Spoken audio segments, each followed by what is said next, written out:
ఈరోజు India New Zealand match జరిగింది కదా, దానిలో ఇండియా గెలవడం జరిగింది. మన అనంతపూర్ టౌన్లో ఒక ఆనవాయితీ ఉంది, ఈ క్లాక్ టవర్ సెంటర్ దగ్గరికి వచ్చేసి ఉత్సాహంగా తిరగడం ఇవన్నీ. అయితే ఈరోజు ఫైనల్ మ్యాచ్ కాబట్టి చాలా ఎక్కువ మంది వచ్చారు, వేలలో అంటే అబౌట్ 10,000 అబోవ్ వచ్చారు.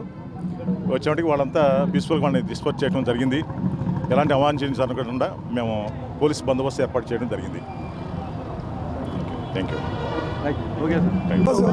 ఈరోజు T20 India New Zealand final match, అందులో ఇండియా గెలవడం మాకు కూడా సంతోషదాయకం.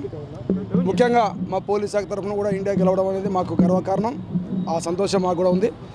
ఈరోజు ఈ ఫైనల్ మ్యాచ్ సందర్భంగా ఇక్కడ టవర్ క్లాక్ అక్కడ ప్రతిసారి ఎక్కడన్నా కానీ మ్యాచ్ అయితే ఇక్కడ టవర్ క్లాక్ దగ్గర స్టూడెంట్స్ కానీ అనంతపురం ప్రజలు కానీ రావడం జరుగుతుంది.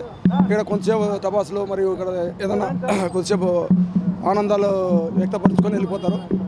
మేము ఇంకా అలాంటి సమయంలో ఎలాంటి అవాంఛనీయ సంఘటనలు జరగకుండా ఉండడానికి మేము పోలీసు బందోబస్తు పెట్టుకున్నాం.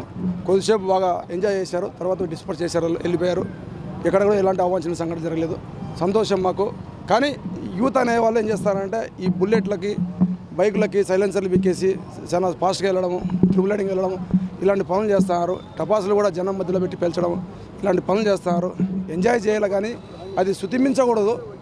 శుతిమించి పక్కన వాళ్ళకి హాని కలిగించే విధంగా ఉండకూడదని మేము పోలీస్ శాఖ తరఫున కోరుకుంటున్నాం.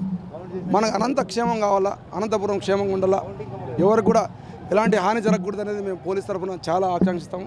మా ఎస్పీ సార్ కూడా ఇదే చెప్పేది, ఎవరికి హాని తలపెట్టకుండా సంబరాలు అనేటివి జరుపుకోమని చెప్పండి, కానీ శుతిమించకుండా చూసుకోమని చెప్పేసి మాకు చెప్పడం జరిగింది. అందులో భాగంగానే ఒక 1.5 అవర్ పైన ఆనందాలు మరియు ఇక్కడ బాణసంచా పేల్చి వ్యక్తపరుచుకున్నారు. అందరికి కూడా థ్యాంక్ యూ. ఇక్కడ మీడియా వాళ్ళు కూడా వచ్చారు, వాళ్ళు కూడా అందరు షూట్ చేశారు బాగానే. మరి ఇండియా ఇలాంటివి మరీ ఎన్నో గెలవాలని మేము కోరుకుంటూ థ్యాంక్ యూ.